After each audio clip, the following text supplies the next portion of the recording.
ሰዎች በህይወታችን ውስጥ ይመጣሉ ይሄዳሉ። ይህ የህይወት ሀቅ እንጂ አደጋ አይደለም። ህይወት ባስ ብትሆን የትኛውም ባስ እንደሞላ ከመድረሻው ላይ አይደርስም።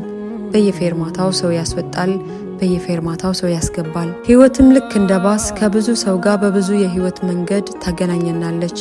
ታዲያ ከሰው ጋር መገናኘት እንዳለ ሁሉ መለያየትም የህይወት አንዱ አካል ነው። ታዲያ ይህ ከሆነ በየፌርማታው ሰው ማስገባት ማስወጣት እንልመድ።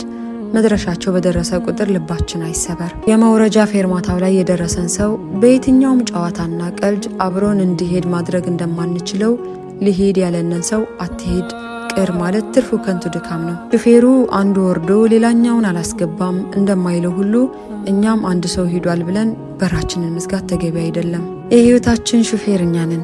ሹፌሩ እስካለ ድረስ ሰው ወጣም ሰው ገባም ባሱ መሄዱን አያቆምም።